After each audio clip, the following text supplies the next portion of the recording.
de rencontres francophones sur le désarmement qui ont été programmées en amont du 19e sommet des chefs d'État et de gouvernement de la francophonie. Ce sommet se tiendra dans un lieu symbolique très important pour les francophones, le château de Villers-Cotterêts, celui-là même où, en 1539, François Ier a signé un édit qui faisait du français la langue de l'administration de la France. Alors, je dois dire, sans vouloir faire de peine à mes collègues français ici présents, qu'un autre État les avait précédés de 2 siècles, l'Arménie. Je ne suis pas sûr que nous ayons des collègues. En Arménie, déjà, depuis le XIIIe siècle, le français était la langue officielle de l'administration. Arménie qui d'ailleurs va être à l'honneur aussi demain à Paris avec l'entrée de Missak Manouchian au Panthéon. Donc, une année de symbole, une année importante pour les francophones dans ce sommet et un moment de réflexion pour cette communauté de plus de 320 millions de locuteurs, communauté originale, vous le savez, puisque voulue par des chefs d'État africains qui étaient les premiers chefs de leur État ayant accédé à l'indépendance et qui, de ce fait même, entraient aux Nations Unies, devenaient membres des Nations Unies. Nous avons d'ailleurs ici le représentant d'un des États fondateurs et qui souhaitaient précisément pour tenir cette place à la table multilatérale, disposer également de relations communautaires fortes autour de cette langue française. Le sommet qui se tiendra au début du mois d'octobre 2024 aura pour thème « Créer, innover, entreprendre en francophonie ». Et nous savons, l'histoire nous l'a montré, à quel point les opportunités d'innovation peuvent aussi parfois constituer des risques. Et c'est pour ça, parce qu'il faut tenir les deux aspects en même temps, que l'OIF, la mission de la France auprès de la conférence pour le désarmement et l'UNIDIR ont souhaité ensemble organiser cette série de rencontres dont celle-ci est la première. Alors pour incarner cet esprit du sommet de Villers-Cotterêts et réfléchir ensemble à des solutions innovantes pour faire face à la question des risques biologiques, nous avons un panel remarquable qui va nous permettre d'approfondir cette discussion ô combien importante. Je l'ai dit, c'est la première rencontre d'une série qui visera à stimuler la réflexion et le débat et à mettre en lumière les développements récents et les risques contemporains en matière de contrôle des armements, de non-prolifération et de désarmement. Et le sujet qui nous réunit aujourd'hui est de ce point de vue particulièrement fascinant, sensible aussi, la Convention sur les armes biologiques, CIABT, et les risques biologiques contemporains. Avant de passer la parole à nos intervenants, je tiens à vous préciser que la première partie de nos échanges sera enregistrée. Donc, ça sera le cas des interventions, pas de la séance de questions-réponses. J'aimerais maintenant donner la parole au docteur Robin Geis, qui est le directeur de l'UNIDIR, de l'Institut des Nations Unies pour la recherche sur le désarmement. Il n'a pas pu être parmi nous ce matin, mais il a tenu à dire quelques mots dans la vidéo que nous allons maintenant regarder.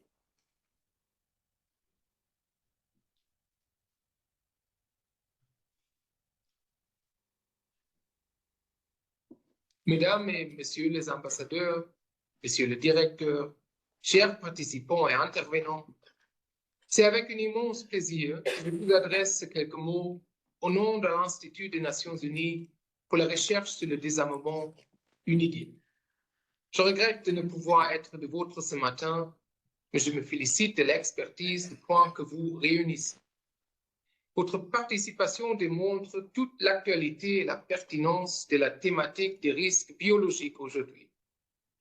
En effet, l'accélération du progrès dans le domaine de la science et des technologies a un impact certain sur la paix et la sécurité internationale. Les progrès dans le domaine de la biotechnologie ne font pas exception. Les nouvelles technologies permettent de nombreuses avancées, notamment médicales et pharmaceutiques.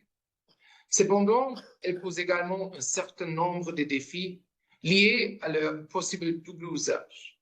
S'agissant de la préservation de la biosécurité et de la biossûreté, ainsi que vis-à-vis du respect de la Convention sur l'interdiction des armes biologiques. Le sujet des risques biologiques issus de la convergence entre la biologie, l'intelligence artificielle et les capacités cybernétiques notamment est d'importance pour notre institut. Il est traité par notre programme ADM, dont les travaux permettent de recenser les risques biologiques contemporains et d'examiner leurs conséquences pour le désarmement, la sécurité et la viabilité biologique.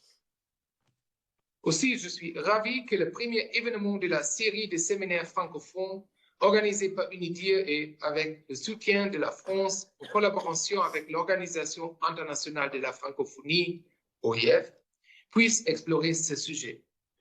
Je le suis d'autant plus que UNIDIR accorde une importance toute particulière au multilinguisme. Nous sommes en effet convaincus que celui-ci contribue à favoriser la diffusion et l'impact de nos travaux au profit de la communauté internationale dans son ensemble et dans l'espace francophone en l'espèce. Je me réjouis ainsi donc qu'UNIDIR puisse travailler avec le gouvernement français et l'OIF à la poursuite de cette série de séminaires. Je vous remercie de votre attention et je vous souhaite une excellente et fructueuse conversation. Merci beaucoup au Dr Geis pour ces remarques. Et sans plus attendre, je voudrais donner la parole à Monsieur Guillaume Olagnier, qui est le directeur des affaires stratégiques de la sécurité du désarmement du ministère français de l'Europe et des Affaires étrangères, qui nous fait le plaisir d'être et l'honneur d'être parmi nous aujourd'hui à Genève. Monsieur le directeur, vous avez la parole. Merci beaucoup, monsieur l'ambassadeur, mesdames et messieurs les ambassadeurs, mesdames et messieurs, chers amis. Je suis d'abord très heureux d'être ici et de pouvoir participer à ce premier cours francophone. D'abord et avant tout parce que je ne vois pas de plus bel hommage à la langue française et à la langue que nous avons en partage que d'avoir ce genre d'occasion de montrer que le partage du français n'est pas qu'une question culturelle, n'est pas qu'une question d'histoire, mais que le français est également un outil de travail, de partage, de coopération, tourné non seulement vers le passé, mais également vers les enjeux du présent et surtout vers ceux de l'avenir. Et donc je suis très heureux de cette initiative et que ce cours, qui n'est que le premier d'une série, puisse avoir lieu. La deuxième raison pour laquelle je suis très heureux d'être ici, c'est que en général, et tout particulièrement aux yeux de la France, la Convention sur l'interdiction des armes biologiques et à toxines revêt une importance particulière. Pour la France en particulier, puisque comme vous le savez, la France est le pays dépositaire du protocole de Genève de 1925, prohibant l'emploi à la guerre de gaz asphyxiants, toxiques et de moyens bactériologiques, ce qui fait que nous avons toujours estimé avoir une responsabilité un peu particulière sur ces questions. Et c'est l'une des raisons pour laquelle la CIABT, dont il faut rappeler que c'est le premier accord multilatéral qui a prohibé l'emploi, l'usage et la conception de toute une catégorie d'armes de destruction massive. C'est la raison pour laquelle cette convention nous tient particulièrement à cœur.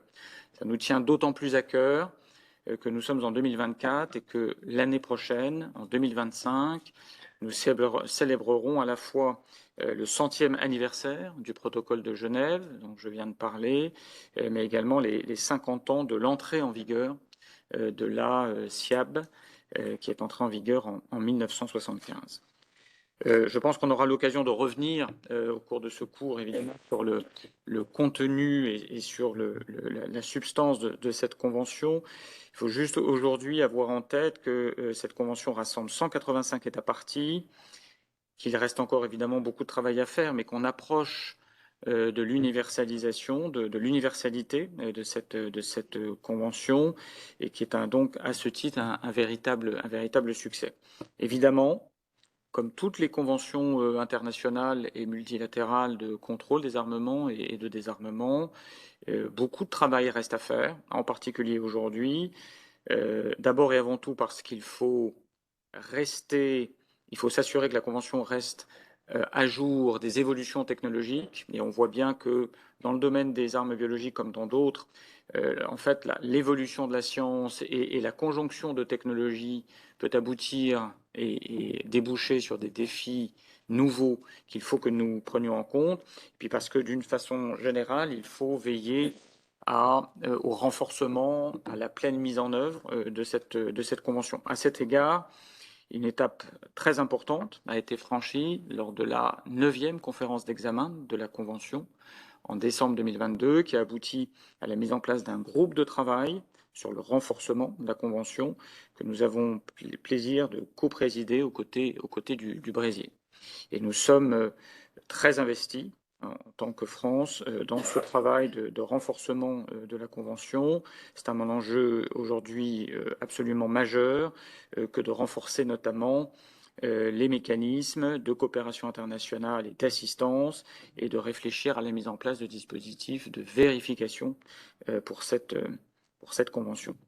Voilà, ce sont toutes les raisons, le français, l'importance de la convention, mais surtout l'importance de la tâche qui est devant nous pour en assurer non seulement l'universalité, mais également l'adaptation aux enjeux scientifiques et technologiques et la pleine mise en œuvre, sont toutes ces raisons qui me rendre très, très fier d'être présent lors de ce premier cours et d'avoir le privilège d'assister aux échanges qui vont suivre. Merci beaucoup, Monsieur l'ambassadeur. Je vous remercie, Monsieur le directeur, pour ces mots d'introduction extrêmement précis, clairs quant aux intentions de cette session. Et je voudrais maintenant donner la parole à Madame l'ambassadeur Camille Petit, représentante permanente de la France auprès de la Conférence pour le désarmement. Et pour compléter ces remarques introductives, je vous en prie, vous avez la parole. Merci beaucoup, mais je serai extrêmement brève, car je ne souhaite pas empiéter sur l'intervention de notre collègue brésilienne qui représente le président du groupe de travail. Mais en qualité aussi de vice-présidence, je voudrais juste rappeler quelques questions, celles qui se posent à nous, à ce groupe de travail d'ici la fin de l'année 2024, puisque ça correspond à l'échéance de notre mandat, et qui peuvent faire l'objet d'une discussion aujourd'hui. Donc, je vais me limiter surtout à des questions. Nous avons clairement une fenêtre d'opportunité pour renforcer la Convention sur la base du mandat qui a été confié par la 9e conférence d'examen de la SIAPT. Et un axe majeur pour renforcer cette Convention, c'est précisément ce lien qui a été déjà évoqué entre le domaine biologique, les sciences de la vie et également les technologies émergentes, les biotechnologies, l'intelligence artificielle, le cyber. Donc, c'est un champ nouveau qui nécessite des travaux d'anticipation et qui nécessite aussi de la rencontre d'experts de différentes disciplines. Donc, on doit essentiellement trouver la structure d'un mécanisme sur les sciences et les technologies qui permettrait d'associer les scientifiques, voire aussi le secteur privé, et de les faire travailler sur la sensibilisation du monde de la recherche aux biorisques et également sur l'anticipation des menaces émergentes. Donc ça, c'est un premier objectif de ce groupe. Ensuite, la deuxième question qui se pose, c'est comment la structure de ce mécanisme peut également s'inspirer des travaux sur un autre mécanisme sur lequel travaille le groupe, qui est celui sur la coopération internationale et l'assistance. Ce deuxième mécanisme a pour objectif de faire bénéficier les pays des avancées scientifiques, mais tout en évitant de dupliquer ce qui se fait dans d'autres enceintes, et notamment dans le cadre de l'OMS, d'où l'intérêt d'avoir aussi dans le panel une représentante de l'OMS. Parce que nous devons avoir une approche qui est centrée sur le désarmement, sur la Convention, et trouver des outils pertinents, comme par exemple, on en parlera certainement, un outil comme SecBio, qui est une plateforme d'information, de formation, d'échange de bonnes pratiques en matière de biosécurité et de biosureté. Donc, nous devons déterminer comment la communauté internationale pourra, dans l'avenir, mettre en place ces outils les plus pertinents, comment elle pourra les financer, comment elle pourra décider de ceux qui sont prioritaires. Et puis, la troisième question, nous devons voir dans quelle mesure ces nouvelles structures peuvent nous aider à mettre en place un dispositif de vérification. Parce que les nouvelles technologies, nous le savons, elles sont duales. Elles ne doivent pas être vues uniquement comme un défi, mais aussi, bien entendu, comme un atout pour la science, un atout pour le désarmement.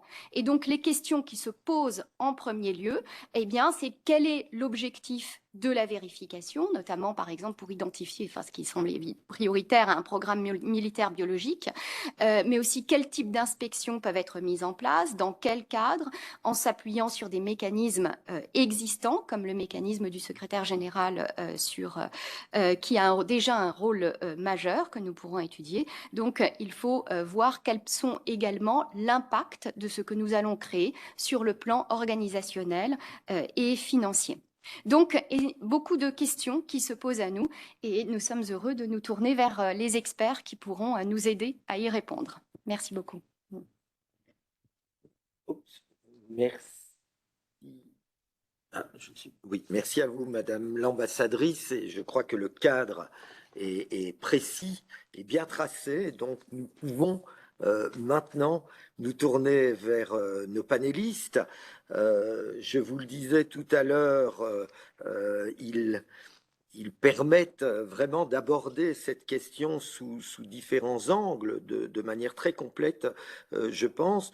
Monsieur Rémi Bacouillard est chargé des affaires politiques au sein de l'unité de soutien à la mise en œuvre de la CIAB, donc de l'UNODA, le Bureau des affaires du désarmement des Nations Unies. Docteur Anna Laura Ross est la chef de l'unité des technologies émergentes de la division des sciences de l'OMS, l'Organisation mondiale de la santé. Madame Louison Mazot est chercheuse associée au programme sur les armes de destruction massive de l'Institut des Nations Unies pour la recherche sur le désarmement, l'UNIDIR. Enfin, Madame Barbara Belchior est ministre conseillère à la représentation permanente du Brésil auprès de la conférence du désarmement. Nous allons commencer par une présentation de la Convention sur les armes biologiques par Monsieur Bacouillard, à qui je donne la parole. Merci. Merci, Monsieur l'ambassadeur. Mesdames et messieurs les ambassadeurs, monsieur le directeur, mesdames et messieurs, permettez-moi d'abord de remercier la France, l'UNIDIR ainsi que l'OIF pour leur invitation à participer à cette discussion cruciale aujourd'hui. Je représente donc l'unité d'appui à la mise en œuvre de la Convention sur l'interdiction des armes biologiques et à toxines. Et mon rôle dans cette discussion, comme cela a été dit, est vraiment de poser les bases en offrant une présentation générale de ce qu'est la Convention. Des éléments ont déjà été mentionnés. Je vois dans la salle des personnes qui connaissent probablement déjà un peu la Convention, mais cette présentation fournira un aperçu à celles et ceux qui ne connaissent pas encore la Convention et permettra, j'espère aussi, de contextualiser les présentations de mes copanélistes à venir. Alors, pour rentrer dans le vif du sujet, voilà. Alors, qu'est-ce que la Convention sur l'interdiction des armes biologiques et à toxines? Donc, c'est un accord international conçu pour prévenir la prolifération et l'utilisation d'armes biologiques, c'est-à-dire de l'utilisation d'agents biologiques pour causer des maladies, des dommages, chez les animaux, les plantes et les personnes. Voilà, donc il s'agit vraiment d'une question de santé publique, mais aussi de santé animale et de santé agricole. La SIAPT est un traité ancien, ça a été rappelé. L'année prochaine, nous fêterons son 50e anniversaire depuis son entrée en vigueur en 1975. Et ça a également été rappelé le premier accord international à interdire explicitement toute une catégorie d'armes de destruction massive. Avant la Convention, donc, sur les armes chimiques, par exemple, qui, elle, est entrée en vigueur dans les années 90. La SIAPT, c'est aussi un traité relativement court, 15 articles. Si on le compare, par exemple, à la Convention sur les armes chimiques, il est à peu près 40 fois plus court. Voilà. La SIAPT, c'est aussi un traité quasi universel, ça a aussi été rappelé, 185 États parties à l'heure actuelle, et nous espérons avoir évidemment de nouveaux États parties d'ici à l'anniversaire de la Convention l'année prochaine. En tout cas, nos efforts collectifs d'universalisation sont en cours en ce sens. La SIAPT, c'était également et surtout une norme forte et sans équivoque qui interdit de développer, de produire, d'acquérir ou de stocker des armes biologiques ainsi que les moyens de les délivrer. Cela signifie donc que, au titre de cette convention, les États parties se sont engagés et s'engagent à ne pas utiliser la biologie à des fins offensives dans le cadre de conflits armés. Ces interdictions, elles sont contenues dans l'article 1er de la Convention. Les articles 2 et 3 établissent respectivement une obligation de destruction des armes biologiques existantes au moment de l'entrée en vigueur de la Convention et une interdiction de transférer les armes biologiques et ses vecteurs. La Convention établit également une obligation de mise en œuvre au niveau national, c'est l'article 4. Donc chaque État s'engage, selon ses circonstances nationales, à prendre les mesures nécessaires pour le respect des articles 1, 2 et 3 sur son territoire. Ces 4 articles consacrent la Convention comme un pilier fondamental du cadre international de lutte contre les armes de destruction massive. Et à ce titre, la typologie que vous pouvez voir sur la slide, si elle est tout à fait indicative, elle n'apparaît pas dans la Convention, permet néanmoins d'en comprendre les fonctions clés. Et à cet égard, il est crucial de préciser que cette Convention, en plus d'un cadre international pour la non-prolifération, est également un cadre pour l'assistance et la coopération, en particulier la coopération pour l'utilisation pacifique des sciences biologiques et des biotechnologies. C'est l'article 10 de la Convention, au titre duquel les États parties s'engagent à faciliter l'échange de matériel, l'échange de renseignements scientifiques et techniques pour l'emploi des agents biologiques à des fins pacifistes. Je m'arrête un instant ici pour noter que cette dialectique entre interdiction de développement, de stocker, etc. des armes biologiques et l'encouragement à la coopération pour l'utilisation à des fins pacifistes est une dialectique prégnante au sein de la Convention. Elle alimente des débats sur ce qu'on appelle la recherche duale, le double usage, sur laquelle mes copains analystes reviendront en plus de détails. Je vous disais donc que la Convention était un cadre pour l'assistance et la coopération. À ce titre, il faut également mentionner l'article 7 de la Convention, au titre duquel les États parties s'engagent à fournir une assistance à tout État partie qui en fait la demande en cas d'incident biologique. C'est une disposition importante sur laquelle je sais que la France est également beaucoup engagée. Un troisième aspect de la Convention maintenant, c'est qu'elle fournit également un cadre pour le renforcement de la responsabilité collective des États parties dans la préservation de la paix et de la sécurité internationale face aux menaces donc posées par ces armes biologiques. L'article 5 en particulier engage les États parties à se consulter bilatéralement ou multilatéralement et à coopérer en cas de problème lié à l'application de cette Convention. L'article 6, lui, prévoit que les États parties ont le droit de demander au Conseil de sécurité des Nations Unies d'enquêter sur des violations présumées de la Convention. Ainsi donc, et pour nous résumer, nous pouvons dire que la SIAPT, la Convention sur les armes biologiques, a plusieurs fonctions principales. La première et la plus importante est probablement de constituer une norme non équivoque et forte contre les armes biologiques. C'est aussi le seul forum qui existe pour toute question relative aux armes biologiques. C'est un cadre pour l'assistance et la coopération, et c'est un cadre pour la consultation entre États parties. Alors, un point important sur lequel j'aimerais terminer, c'est le fonctionnement de cette convention. Comment fonctionne-t-elle? Alors d'abord, deux choses qui lui font défaut et qui de fait la caractérisent, c'est deux choses. D'abord, la SIAPT n'a pas de mécanisme de vérification, donc les États parties ne se sont pas mis d'accord sur un régime de vérification internationale. Et deuxième chose, il n'y a pas d'organisation internationale chargée de soutenir la mise en œuvre de la Convention. Deux caractéristiques qui donc la distinguent d'une certaine manière d'autres régimes de lutte contre les armes de destruction massive, puisque vous connaissez probablement l'Organisation pour l'interdiction des armes chimiques à La Haye et l'Agence internationale d'énergie atomique à Vienne.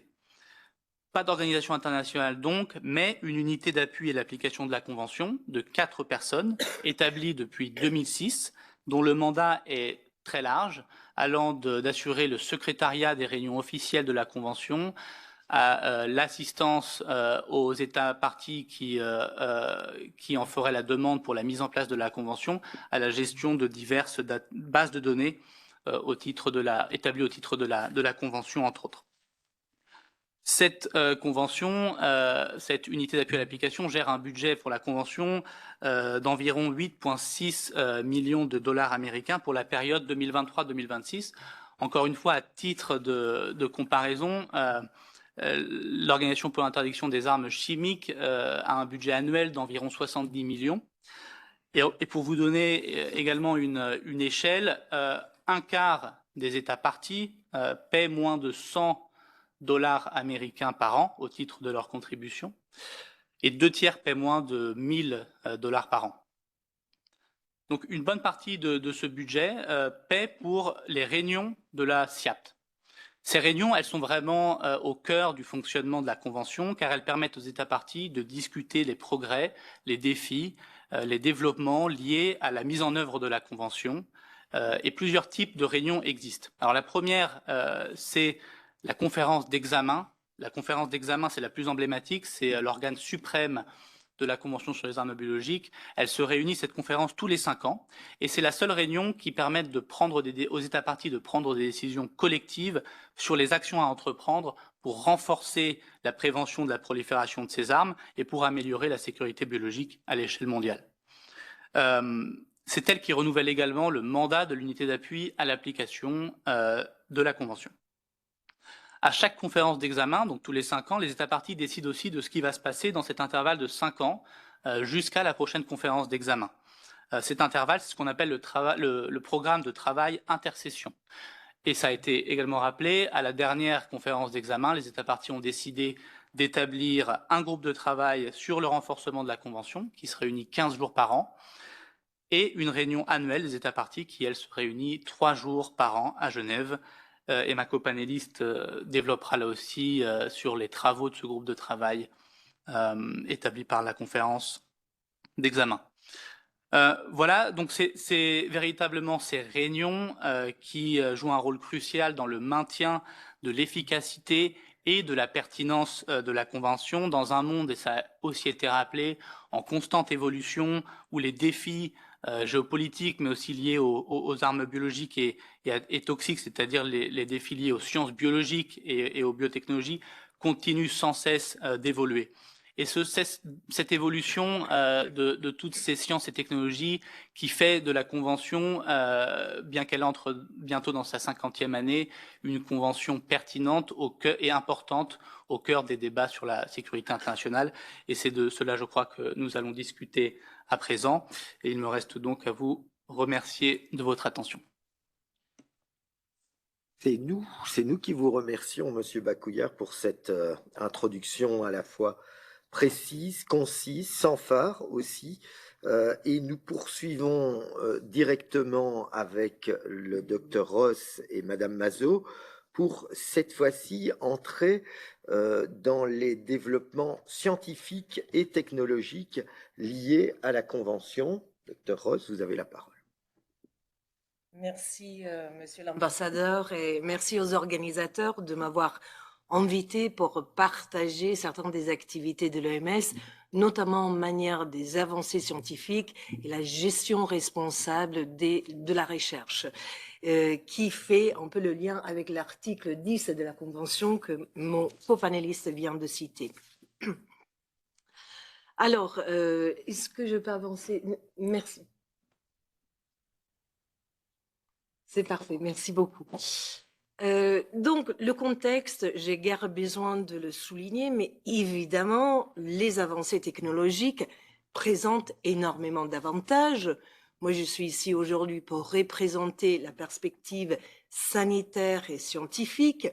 Ça va sans dire que sans les avancées de la recherche, on n'aurait pas des médicaments, des vaccins, des traitements, etc.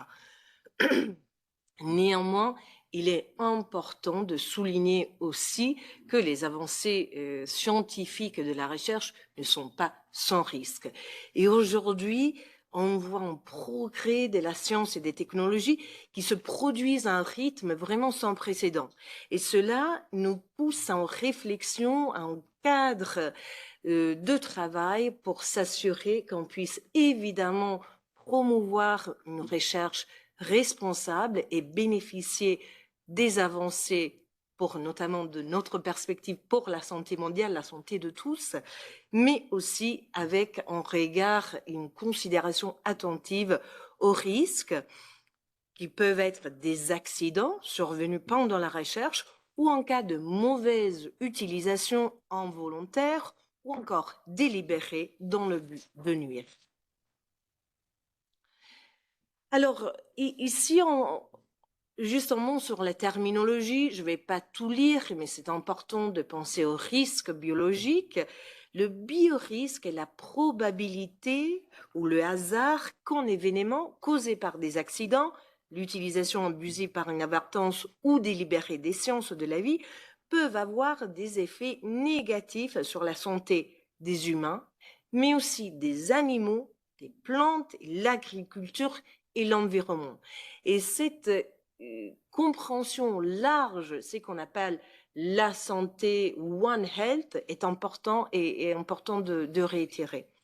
Deuxièmement, très rapidement, la recherche duale. Plusieurs personnes dans le panel ont déjà évoqué cette notion de dualité. C'est effectivement, pour nous, la recherche duale, c'est des recherches qui sont menées à des fins pacifiques et bénéfiques, mais qui sont susceptibles de produire des connaissances, des informations, ou des méthodologies, ou des produits qui pourraient être également utilisés à des fins qui pourraient mettre en péril la santé globale. Alors, à l'OMS, vous le savez probablement, nous avons des objectifs principaux, qui est la promotion de la santé, assurer la sécurité dans le monde, et 3, servir les personnes vulnérables. Et à cet égard, vous le savez probablement, l'OMS travaille sur ces notions de biosécurité, biorisque, depuis plusieurs années, et depuis en tout cas les années 70, où il y avait déjà des groupes de travail qui s'intéressaient spécifiquement à ces questions. Le travail qu'on fait est assez large. On travaille sur toute la gamme de sécurité sanitaire, le renforcement et la détection rapide des événements délibérés, la biosécurité des agents pathogènes, mais aussi des questions telles que la désinformation et aux cyberattaques contre les structures sanitaires, qui sont de plus en plus évidemment une priorité. Aujourd'hui, je vais focaliser mon intervention sur l'atténuation des biorisques par la prospective et aussi par un cadre de travail de la gestion responsable de la recherche. Alors, en 2020, nous avons mis en place une fonction de prospective qui vise vraiment à positionner l'OMS de façon à pouvoir anticiper ce qui pourrait être des risques liés à des technologies émergentes à l'avenir. Alors, ceci est un positionnement qui est assez différent du quotidien de l'OMS, mais aussi de d'autres agences des Nations Unies qui sont souvent en position réactive. Alors, évidemment, pour nous à l'OMS, on a réagi à la pandémie Covid-19, on réagit à des événements, mais dans ce cas, avec la prospective, on se met vraiment en position d'anticiper et de réfléchir à manière à façonner de façon productive la science et la technologie pour la santé mondiale. Alors, si on utilise certains de ces méthodologies, cela nous permet effectivement d'identifier des innovations qui sont soit émergentes, soit des nouvelles technologies, soit des technologies qui aujourd'hui n'existent pas, mais pour lesquelles on a suffisamment de connaissances, d'informations aujourd'hui pour dire que sans doute, en demain, elles vont exister, elles vont être appliquées. Et ça nous permet ensuite de réfléchir quels sont les bénéfices potentiels, mais aussi les risques potentiels. Et ce travail, évidemment, nous permet aussi de mettre en avant ce qui sont les avantages et les bénéfices, et aussi encadrer et atténuer les risques. Alors, je fais attention, je parle souvent de l'atténuation de risque, je ne parle pas de l'élimination du risque qui n'existe pas vraiment. Aujourd'hui, il faut se mettre dans une situation, savoir que éliminer complètement le risque de certaines technologies, le risque zéro n'existe pas. Toutefois, on peut évidemment l'atténuer. Alors, on a publié récemment des résultats d'un travail qui a impliqué des centaines d'experts dans plusieurs domaines pour essayer justement d'identifier des innovations, des technologies émergentes et des innovations scientifiques. On peut sur tous les domaines, on a identifié 8 catégories d'innovation avec une centaine d'innovations. Et là, on a fait un travail pour aussi décrypter les avantages, les bénéfices, les risques. Et je ne vais pas évidemment rentrer dans les détails de toutes les centaines de technologies qui ont été identifiées, mais nous sommes aujourd'hui en train d'appliquer davantage des méthodologies d'analyse pour décrypter, anticiper et comprendre les avenirs possibles sur certains de ces avenirs, certains de ces innovations. Je cite par exemple la bioimpression, cette technologie qui nous permet d'imprimer des tissus et des organes biologiques. Je pense aussi aux anticorps monoclonaux. Alors évidemment, là, il y a énormément d'avantages thérapeutiques et préventifs en termes de maladies. Ce n'est pas complètement sans risque non plus. Et les neurotechnologies, je pense qu'aujourd'hui, probablement dans cette pièce, vous avez tous entendu parler de certaines avancées de neurotechnologie qui peuvent effectivement surprendre, inquiéter, sur lesquelles une attention est évidemment importante. Et tout cela est sans parler de l'utilisation, l'application de l'intelligence artificielle. On voit aujourd'hui, on a tous à portée de main, à portée de téléphone, l'accès à l'intelligence artificielle. Il faut évidemment réfléchir. On a des groupes de travail qui réfléchissent à ce qui pourrait être des conséquences. Et encore une fois, je souligne, évidemment, il y a toujours des bénéfices, des avantages aussi, mais les risques vont ensemble en pas. Alors, voici certaines des ressources. Si vous êtes intéressé à la prospective en général, on a publié des ressources, il y a une formation en ligne. Évidemment, tout cela est avec la vision de la santé mondiale. Il y a des notions de base qui peuvent s'appliquer à tout domaine et qui peuvent être d'intérêt général. Alors, plus largement, il nous a paru essentiel développer un cadre d'orientation mondiale pour l'usage responsable des sciences de la vie. Ce document qui a été publié, qui existe en plusieurs langues, dont évidemment le français, a pour but d'aider les États membres et toutes les parties prenantes pour atténuer les risques biologiques et régir la recherche duale. C'est un document qui est, pour ceux qui le connaissent, assez long, assez dense, mais nous avons souhaité le développer de manière le plus accessible possible. Certains des utilisateurs vont accéder à certaines parties, vont pas forcément lire tous les plusieurs centaines de pages, mais vraiment, il se veut aussi pratique Donc, si vous ne le connaissez pas, je vous invite effectivement à le consulter si vous le souhaitez et j'espère que vous le trouverez assez accessible pour un public très large, que ce soit des États membres, la communauté scientifique, la communauté sécuritaire, mais aussi le secteur privé, par exemple. Les considérations clés de ce document, alors il y en a plusieurs, je pense que premièrement, je dirais c'est un problème mondial qui touche tous les pays. Vraiment, tous les pays doivent se sentir concernés et elles sont concernées. Il y a d'autres points essentiels. J'ai souvent tendance à dire qu'il n'y a pas d'approche universelle. Ce document et le travail qu'on fait à l'OMS n'a pas la solution miracle. Tout ce travail doit être adapté en fonction du contexte, en fonction des pays. Deuxièmement, c'est important de sensibiliser à l'importance à la gestion de risques. Moi-même, je suis issue d'une carrière scientifique. J'ai travaillé avec des pathogènes très infectieuses. Je n'ai pas vraiment entendu la notion de cette recherche duale. On était formés, évidemment, la biosécurité en laboratoire, mais pas la notion plus large.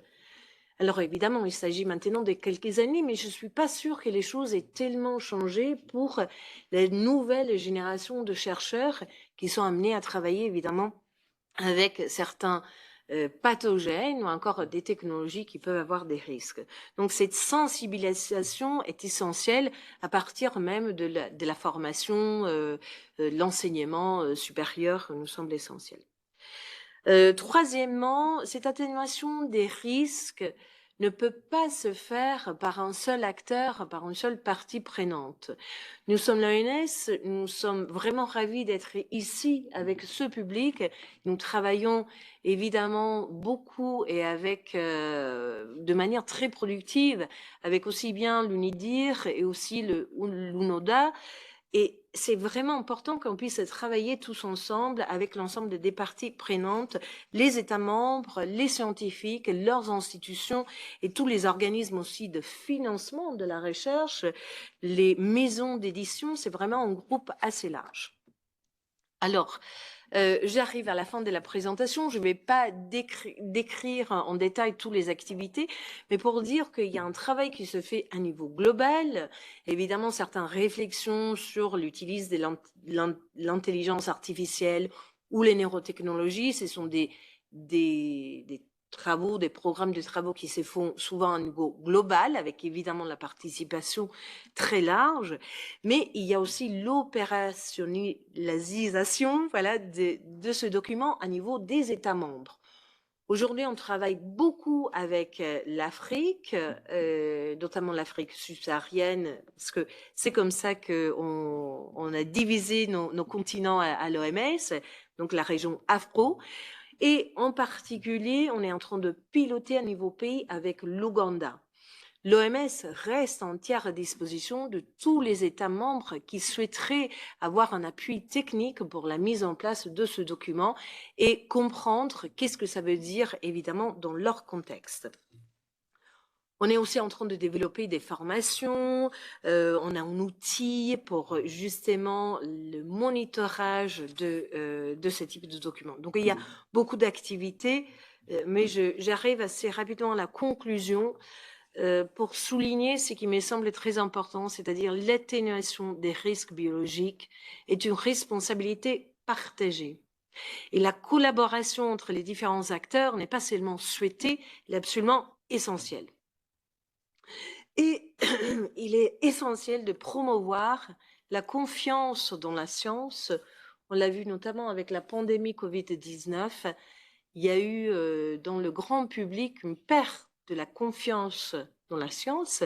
C'est important d'essayer de consolider à nouveau cette confiance et de relever de manière proactive les défis de la santé mondiale. Donc on ne peut plus se poser et attendre de manière réactive, mais plutôt vraiment, il faut regarder en horizon 5 ans, 10 ans, voire même plus long. Avec cela, je vous remercie. Merci beaucoup de l'attention et merci encore aux organisateurs de cette invitation. Merci beaucoup à vous pour cette présentation, elle aussi très claire et bon, avec évidemment des aspects de mise en garde qui font réfléchir, mais c'est bien l'enjeu ce matin d'aborder cette question sous tous les angles et nous allons d'ailleurs continuer avec Madame Mazot qui est chercheuse. Pardon, ah oui, oui, je ne sais plus, qui est chercheuse associée au programme sur les armes de destruction massive de l'UNIDIR et qui va compléter le volet scientifique, mais cette fois sous l'angle plutôt spécifiquement des armements. Je vous en prie. Tout à fait, merci Monsieur l'ambassadeur Monceau et merci aux orateurs précédents d'avoir posé de solides bases pour mon intervention.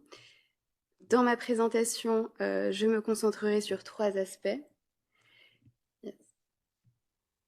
Tout d'abord, quelques éléments contextuels sur le paysage actuel de la recherche en sciences de la vie. Ensuite, 3 types de technologies et les vulnérabilités éventuelles qu'elles présentent pour la sûreté biologique. Enfin, une réflexion sur les implications possibles pour la Convention. Commençons donc par quelques éléments contextuels. Comme l'a souligné l'exposé du Dr Ross, nous assistons à des progrès considérables dans le domaine des sciences de la vie et à la convergence des sciences de la vie et de la biotechnologie avec un certain nombre d'autres disciplines. De tels progrès ne sont pas près de ralentir. En effet, certains s'attendent à ce que la bioéconomie devienne une industrie mondiale de près de 4 000 milliards de dollars par an au cours des 20 prochaines années. Un autre signe de la croissance actuelle de la bioéconomie est l'augmentation significative des publications dans le domaine de la biotechnologie et des brevets biotechnologiques accordés au cours de la dernière décennie. En outre, le nombre d'installations travaillant sur la biologie à double usage, y compris les laboratoires pathogènes de classe 4 ou P4, est également en augmentation. Cela signifie que de plus en plus d'acteurs travailleront avec une gamme croissante de nouveaux outils plus puissants, plus précis et plus rapides pour manipuler des agents biologiques et des toxines. C'est une bonne chose, comme cela a été souligné, car cela permet de développer des solutions biotechnologiques pour résoudre des problèmes liés à la santé humaine, y compris les risques biologiques, ainsi que de relever des défis dans les industries agroalimentaires et énergétiques, entre autres. Cependant, le spectre des risques biologiques s'étend également. Et dans le cadre de cette présentation, je me concentrerai sur les risques intentionnels. Dans ce cas, les technologies émergentes peuvent générer de nouvelles vulnérabilités dans les infrastructures, ainsi qu'une conception plus sophistiquée des armes biologiques et la réduction de la barrière des connaissances nécessaires au développement de ces mêmes armes et des substances qui les composent, ce qui pourrait être exploité par des acteurs mal intentionnés à des fins hostiles. Dans le temps qu'il m'est imparti, il n'est pas possible de couvrir ici l'éventail des risques possibles, mais il est important de noter qu'il existe toute une série d'activités malveillantes qui pourraient être mises en œuvre pour cibler les humains, les animaux et les cultures afin d'atteindre différents objectifs. Et si les nouvelles technologies sont passionnantes, en effet, nous ne devons pas perdre de vue les potentielles menaces nécessitant peu d'outils technologiques sophistiqués. En outre, il est important de souligner que les risques sont difficiles à calculer étant donné l'importance de divers facteurs, notamment les niveaux d'accès au savoir-faire ou les ressources nécessaires à ces acteurs. Je serai heureuse de discuter de ces éléments dans le cadre de la discussion, puisqu'il s'agit d'un domaine de recherche permanent pour l'UNIDIR. Je souhaiterais maintenant me concentrer sur 3 domaines au sein de ces technologies émergentes, dont le développement permet des avancées bénéfiques, mais crée dans le même temps des risques, facilitant le développement des armes biologiques ou en augmentant leurs effets potentiels. Et le premier de ces domaines est celui des outils de synthèse de l'ADN.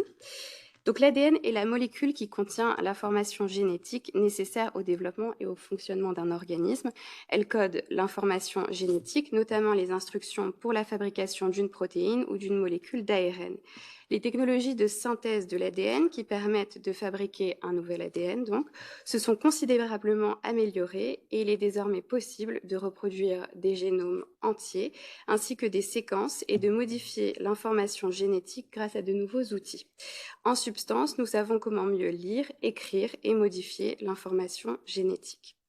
Ces outils peuvent résoudre des problèmes cruciaux, notamment dans la mise au point de vaccins et de produits thérapeutiques, mais les outils de synthèse de l'ADN pourraient aussi être utilisés pour produire des agents biologiques sophistiqués, surmontant ainsi certaines des difficultés inhérentes à la mise au point de toute arme biologique. Ces outils de conception biologique peuvent également être associés à l'intelligence artificielle, notamment à l'apprentissage automatique, et pourraient théoriquement permettre de créer des caractéristiques particulières d'un agent, telles que la résistance aux antibiotiques, la virulence, la transmissibilité, qui pourraient améliorer toute arme biologique et surmonter les mesures traditionnelles d'atténuation et de réponse. En outre, la possibilité de créer des agents virulents en utilisant différentes séquences d'ADN synthétisées et de les combiner pourrait permettre à des acteurs hostiles de contourner les mesures de contrôle des exportations et des transferts. Un autre domaine d'intérêt est la convergence de la biologie et des sciences informatiques. La biologie est en effet de plus en plus utilisée en même temps que les technologies de l'information et de la communication et les systèmes cyberphysiques. Ces systèmes rassemblent des éléments informatiques, des éléments de communication et des ressources physiques. Ils se trouvent dans différentes infrastructures, notamment les laboratoires, où ils sont couplés à des données biologiques. Les utilisations possibles vont du contrôle de l'accès aux installations à l'utilisation de bases de données connectées pour le partage d'informations sur les séquences de gènes. Ces nouveaux systèmes et les données biologiques toujours plus nombreuses créent des vulnérabilités à différents points d'entrée. Par exemple, un acteur malveillant pourrait cibler des ensembles de données confidentielles et extraire des profils de patients pour obtenir des informations critiques sur les vulnérabilités de la population. L'intégrité de certains systèmes, par exemple les systèmes de production de vaccins, pourrait également être attaquée, ce qui entraverait les réponses aux pandémies. Enfin, les mécanismes de contrôle d'accès à des sites sensibles pourraient également être ciblés, facilitant l'entrée de personnes non autorisées. Un autre sujet de préoccupation, et ce sera le dernier exemple pour cette section, que nous souhaitons aborder ici, est la réduction des barrières de la connaissance, la mésinformation et la désinformation éventuellement introduites par les technologies émergentes, notamment les grands modèles de langage ou LLM. Les grands modèles de langage sont un type d'intelligence artificielle générative et produisent des textes semblables à ceux des humains. Ces modèles s'appuient sur des réseaux neuronaux imitant les neurones humains pour apprendre à partir d'ensembles de données et créer de nouveaux contenus. Les LLM ont de nombreuses applications différentes qui pourraient atténuer les risques biologiques, notamment en améliorant les transcriptions médicales et le partage d'informations pendant les pandémies. Toutefois, les LLM pourraient également être utilisés par des acteurs hostiles pour identifier de nouveaux agents biologiques potentiels et contribuer au développement d'armes biologiques et à toxines. On ne sait pas encore si les LLM peuvent apporter plus que ce qui est déjà disponible en ligne grâce à l'utilisation de moteurs de recherche et au niveau de connaissances techniques préalables requis pour obtenir des informations spécifiques sur les ressources, les infrastructures et les processus à partir de ces interactions. La diffusion de mésinformation et de désinformation pendant les périodes critiques telles qu'une pandémie est un autre moyen par lequel les gros modèles de langage pourraient avoir un impact sur les risques biologiques. Ces systèmes pourraient transformer nos interactions sociales, la manière dont nous vérifions et recherchons les informations, y compris sur les mesures de santé publique, et pourraient ainsi créer de nouvelles voies possibles pour la diffusion de sources non vérifiées et éventuellement être exploitées pendant des guerres informationnelles. Ces modèles se développent rapidement et deviennent accessibles au public et en tant que tels, leur impact sur la sûreté biologique devrait également être pris en compte lorsque nous examinons les risques biologiques. Donc, si l'on revient à la Convention sur les armes biologiques, nous pouvons envisager diverses implications de l'utilisation hostile éventuelle de ces technologies pour différentes dispositions de la CIABT. L'article 1er de la Convention a un champ d'application large, mais ces nouveaux outils et systèmes pourraient avoir des conséquences sur la conceptualisation d'une arme biologique et la menace biologique. En ce qui concerne l'article 4 relatif à la mise en œuvre nationale, nous pourrions envisager de nouvelles bonnes pratiques en termes de mesures de mise en œuvre nationale pour atténuer les risques biologiques, y compris les risques posés par les technologies immatérielles. Ces mesures peuvent inclure des mesures de cyberbiosécurité qui sont déjà par exemple considérées dans la base de données sur la CIABT élaboré par UNIDIR et Vertic et qui est disponible dans les 6 langues officielles de l'ONU, y compris le français, je tiens à le mentionner. On pourrait également mentionner la possible introduction de mécanismes de revue par les pairs afin de mieux comprendre la mise en œuvre nationale de la CIABT. En ce qui concerne l'article 10 et la coopération internationale, les implications de ces technologies pour les risques biologiques peuvent nécessiter des efforts supplémentaires afin de favoriser la coopération, l'échange de technologies, le partage d'informations dans des conditions sûres et peut-être des processus de revue par les pairs pour comprendre et tirer des enseignements de la surveillance et de la réglementation qui ont été appliquées aux activités de recherche impliquant ces technologies. La base de données sur l'article 10 administrée par UNODA et la plateforme SecBio qui contient une base de données de documents, des modules d'apprentissage et un forum de discussion pourrait faciliter ce type d'échange. Enfin, tout cela souligne l'importance de faire progresser un mécanisme d'examen des sciences et des technologies pertinentes pour la CIABT, actuellement examiné par le groupe de travail sur le renforcement de la Convention. Ce mécanisme pourrait permettre aux États parties de se tenir au courant de ces développements, positifs ou négatifs, sur ce régime. Et ce mécanisme pourrait également favoriser une approche plus nuancée, plus rationnelle et plus représentative de la compréhension des risques et des opportunités découlant des avancées scientifiques et technologiques. Donc, je vous remercie. On a ici quelques ressources qui seront disponibles sur le site d'UNITIR. Merci beaucoup, Madame Mazot, et merci pour le lien que vous venez de faire également avec notre dernière intervenante dans le panel. Je peux vraiment me tourner maintenant vers la gauche. Madame Belchior, ministre conseillère à la représentation permanente du Brésil auprès de la conférence du désarmement. Vous avez la parole, Madame. Merci beaucoup, ambassadeur Monceau, et bonjour à tous.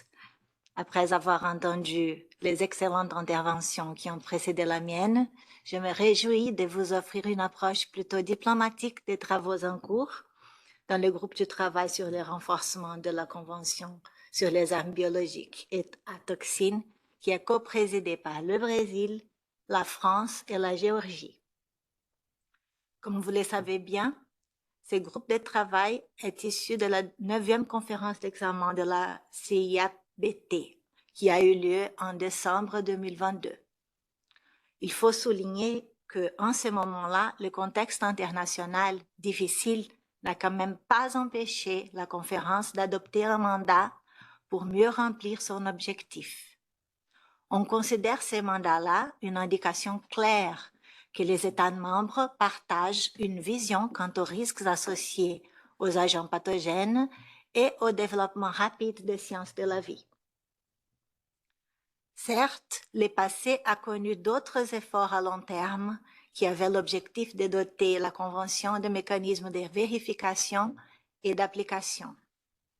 L'échec des négociations dû aux divisions entre les États membres a laissé des conséquences profondes sur le processus. Mais nous considérons que ces effets-là ne sont pas du tout insurmontables. Comme nous a rappelé l'ambassadrice Petit, nous travaillons à partir d'un mandat qui est à la fois ambitieux et réaliste. Il s'agit d'une entreprise unique, cherchant des résultats dans 7 thèmes différents. Quelques-uns de ces objectifs s'avèrent plus urgents, car ils sont orientés vers l'action. C'est le cas de la création de 2 mécanismes, l'un sur la coopération et l'assistance internationale et l'autre sur le développement de l'information scientifique et technologique pertinente dans la Convention. Les thèmes restants, si cela est jugé nécessaire, pourront être développés à l'avenir. Cet ordre des choses peut sembler irrélevant pour un observateur externe, mais cela fait toute une différence dans la pratique diplomatique. L'absence de consensus au sein de la CIABT à propos de la voie à suivre a permis que maintes autres organisations occupent des espaces qui pourraient être partagés avec la Convention.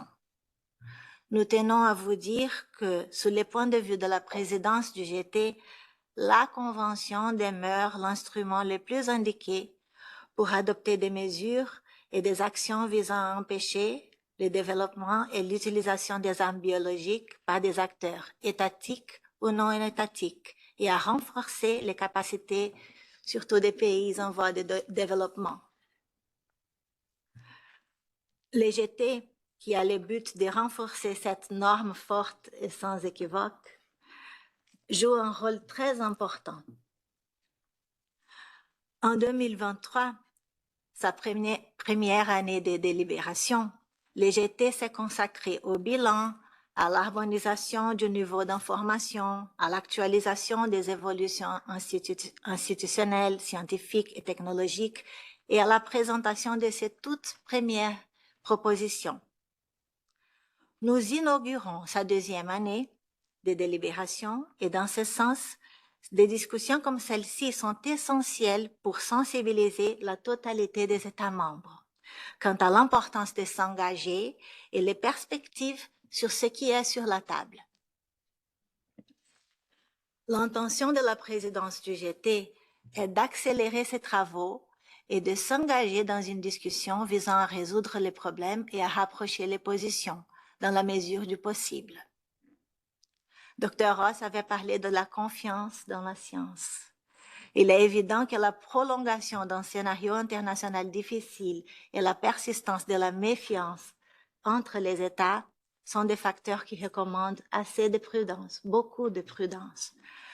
En revanche, les différences de perception quant au fonctionnement de deux futurs mécanismes, si elles sont bien évaluées, elles manquent un peu de pertinence et sont revêtues en large d'une nature plutôt tactique. Je m'explique. Il existe une large compréhension sous forme de dichotomie selon laquelle le mécanisme de coopération internationale présenterait un intérêt exclusif pour les pays en voie de développement, alors que le mécanisme de sciences et technologies serait principalement destiné aux pays développés. C'est plutôt le contraire, à notre avis.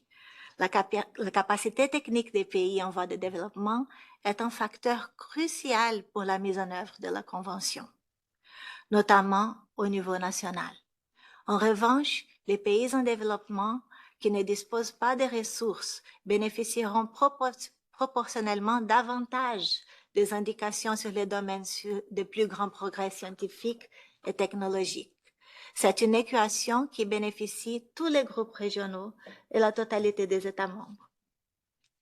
Mais ce type de réflexion mérite d'être partagé entre le plus grand nombre d'acteurs qui se consacrent à l'application et à l'universalisation de la Convention.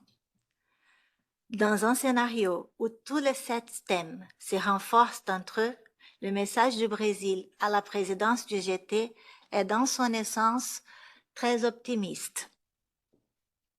Nous savons tous que la vérification et le respect des obligations ont fait l'objet de discussions approfondies pendant 10 ans et ne pourront probablement pas être résolus du jour au lendemain. Mais en ce moment-ci, nous voyons que le champ d'entente possible est plus large que par le passé. Une solution techniquement viable, politiquement acceptable et financièrement saine n'est plus impensable. Comptez sur nous, comptez surtout sur notre effort dans ce sens-là. À nous maintenant et gardons l'esprit du sommet des Vieux-Coterets. Merci de votre attention. Mille merci, Madame la ministre conseillère. Nous avons eu un panorama très complet, je pense, sur cette question, avec un rappel des termes et conditions de la Convention, avec un double regard prospectif, à la fois sous l'angle de la recherche médicale et de la santé globale, et puis sur celui des risques en matière d'armement autour de cette question, et puis enfin un aperçu des travaux du groupe de travail et notamment des perspectives que ce groupe souhaite apporter pour l'avenir du traitement de cette question. Donc je pense que nous pouvons maintenant passer à la deuxième partie de nos travaux ce matin. Nous allons arrêter maintenant l'enregistrement et vous donner la parole, vous donner l'opportunité notamment d'interroger les panélistes. Je vous en prie, n'hésitez pas à nous faire signe. Pour ceux qui ont une pancarte, ils peuvent la renverser. Pour les autres, simplement, agitez-vous.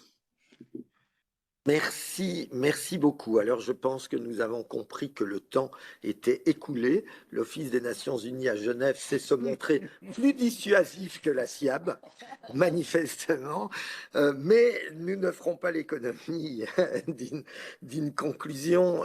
Je vous présente les excuses de notre collègue et ami, l'ambassadeur Salomon Eyet, qui n'a pas pu se joindre à nous ce matin, mais qui a délégué son premier conseiller, le docteur Paul-Serge Tamakepo, qui va donc nous faire part des éléments conclusifs suite à ces très intéressantes discussions. Et moi, je ne vous ai pas lui mettre la pression, en concluant moi-même qu'elles étaient intéressantes. Merci, Monsieur l'ambassadeur. Mesdames et Messieurs les ambassadeurs, distingués panélistes, Mesdames et Messieurs, je voudrais à la suite, Monsieur l'ambassadeur, réitérer les regrets de mon ambassadeur, son Excellence Salomon Eyet, qui est en mission à l'étranger, qui m'a chargé de le représenter et de présenter en ces lieux et places les remarques conclusives qu'il aurait bien voulu partager avec vous lui-même, vous vous en doutez bien. Et il m'a également demandé de vous transmettre ses meilleures salutations ainsi que ses vœux de plein succès aux présentes assises. Je crois que sur ce dernier point, il sera rassuré. Je voudrais ensuite vous remercier de nous avoir donné l'opportunité de formuler quelques remarques finales à l'occasion de cet événement sur les risques biologiques liés à l'utilisation de certaines armes et de pouvoir le faire en français pour la communauté francophone qui s'intéresse à ce sujet crucial. En effet, si cet événement revêt un caractère important pour la communauté francophone en général, il est tout autant pour mon pays, le Cameroun, en particulier, et ce, à double titre au moins. D'une part, vous connaissez tous l'attachement du Cameroun à la langue française et à la francophonie. Le 5 novembre dernier, Yaoundé a en effet été la capitale mondiale de la langue française, en accueillant aussi bien la 44e session de la conférence ministérielle de la francophonie, que la 124e session du Conseil permanent de la francophonie. Ces instances de l'OIF qui ont permis d'endosser le cycle 2024 et 2027, une étape clé dans la préparation du 19e sommet de la francophonie qui se tiendra les 4 et 5 octobre 2024 à Villers-Cotterêts en France. D'autre part, le Cameroun est également un fervent soutien de la lutte contre les risques biologiques. Les maladies ne connaissant pas de frontières, nous travaillons au-delà de celles-ci, au niveau régional, au niveau international, au niveau sous-régional, pour le traitement de cette question. En mai de l'année dernière, par exemple, avec le soutien de l'UNODA, le Cameroun a organisé un événement régional sur l'universalisation de la mise en œuvre effective en Afrique centrale de la SIAB. Nous avons également pris l'initiative de renforcer la biosécurité et la sûreté biologique au niveau national. Il s'agit notamment de l'élaboration d'orientations en matière de biosécurité et de biosécurité des laboratoires au Cameroun.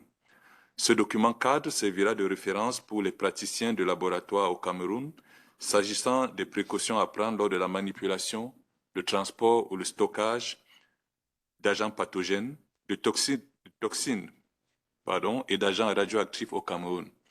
Il permet en outre à notre pays de mieux comprendre les risques biologiques potentiels et d'y répondre, tout en soutenant d'importants travaux dans le domaine des sciences du vivant.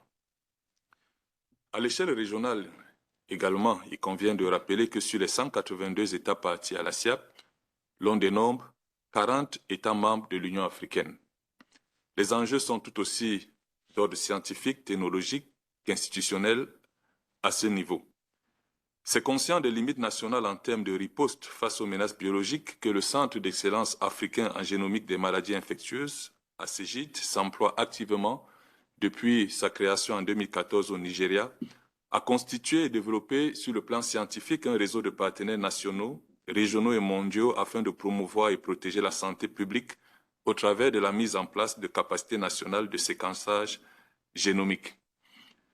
Dans le même ordre d'idées, le Centre de contrôle des maladies au Nigeria a contribué en collaboration avec la CEGID au plus fort de la crise sanitaire de Covid-19 en 2020, au séquençage des génomes, notamment du SARS-CoV-2, à l'identification de 55 variants du virus, au test de 42 000 échantillons nationaux, au renforcement des capacités du personnel de santé, ce qui a valu à la CEGID en septembre 2020 d'être désigné par l'OMS au rang de laboratoire de recherche de référence sur le continent africain.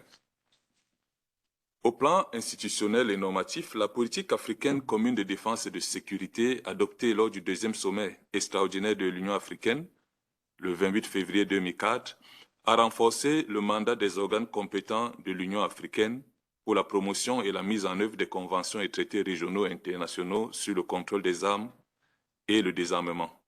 C'est résolument inscrit dans ce cadre que l'Union africaine soutient les mécanismes multilatéraux de désarmement et de non-prolifération. À l'avenir, comme l'a souligné entre autres notre éminente collègue du Brésil, il reste un travail important à accomplir pour atténuer les risques biologiques, notamment dans le cadre des activités du groupe de travail sur la Convention sur les armes biologiques ici à Genève. Ce groupe de travail offre d'importantes opportunités pour faire progresser la SIAPT dans une période où les tensions politiques ne cessent d'augmenter et où les progrès dans le domaine de la biotechnologie génèrent à la fois de plus en plus d'avantages, comme l'a illustré l'intervenant de l'OMS, mais suscite également des inquiétudes quant à la manière dont la science et la technologie pourraient être détournées à des fins hostiles, un point abordé par l'intervenant de l'UNIDI. Comme cela a été discuté lors de la réunion du groupe de travail en décembre de l'année dernière, la conformité et la vérification sont des éléments fondamentaux pour la mise en œuvre et l'actualisation des objectifs de la Convention. L'incapacité de la Convention à contrôler et à vérifier de manière exhaustive les niveaux de conformité des États membres reste l'un des principaux obstacles à la mise en œuvre intégrale de la CIABT. Néanmoins, le respect et la vérification ne sont pas les seules questions qui demeurent. Nous devons également poursuivre les travaux sur les mécanismes de coopération internationale et sur la science et la technologie afin de récolter les fruits les plus mûrs, idéalement en 2025, lorsque la Convention sur les armes biologiques fêtera le 50e anniversaire de son entrée en vigueur. Sur tous ces sujets importants, nous encourageons tous les États à s'engager dans un dialogue constructif afin de faciliter l'obtention de ces résultats concrets. Un certain nombre d'éléments paraissent dès lors nécessaires pour renforcer la lutte contre le développement et l'utilisation des armes biologiques. Par exemple, la mise en place des législations nationales fortes, permettant notamment de retenir la responsabilité pénale des personnes physiques ou morales impliquées dans le développement d'agents biologiques à usage militaire, l'introduction d'enseignements d'éthique dans le cursus des étudiants des parcours scientifiques, une protection accrue des acteurs de la société civile qui dénoncent des pratiques douteuses dans le domaine de la recherche scientifique, le renforcement des mesures de transparence dans le domaine de la recherche scientifique, voire dans les programmes de biodéfense, un contrôle national et international plus strict des importations et exportations d'agents pathogènes, un mécanisme d'enquête rigoureux pour les cas supposés d'utilisation d'armes biologiques et, pourquoi pas, le développement d'un système multilatéral de vérification dont l'importance n'est plus à démontrer, comme le relevait si bien M. Rémi Bakouya dans son excellente présentation. Je voudrais enfin saisir cette occasion pour remercier une fois encore le gouvernement français, l'Organisation internationale de la francophonie et l'Institut des Nations unies pour la recherche sur le désarmement, l'UNIDI, d'avoir organisé cet événement et d'avoir réuni ici à Genève un panel exceptionnel d'intervenants issus de différentes entités traitant des questions liées aux risques biologiques. Nous attendons avec impatience les prochaines rencontres qui se dérouleront dans la perspective du sommet de Villers-Cotterêts. Je vous remercie pour votre attention. Merci beaucoup, docteur Tamakepo, et merci à nos panélistes. Merci, monsieur le directeur. Merci, madame l'ambassadrice, et à votre équipe pour la préparation de tout ceci. Merci à l'équipe technique. Merci enfin à vous toutes et vous tous pour votre participation active. Alors, nous continuons sur cette voie. Il y aura d'autres invitations à continuer à travailler sur ces sujets, et nous verrons aussi comment diffuser au maximum toute l'information qui est ainsi produite, puisque ça fait partie du processus vertueux que nous appelons tous et toutes de nos voeux. Voilà, excellente journée à vous et à bientôt.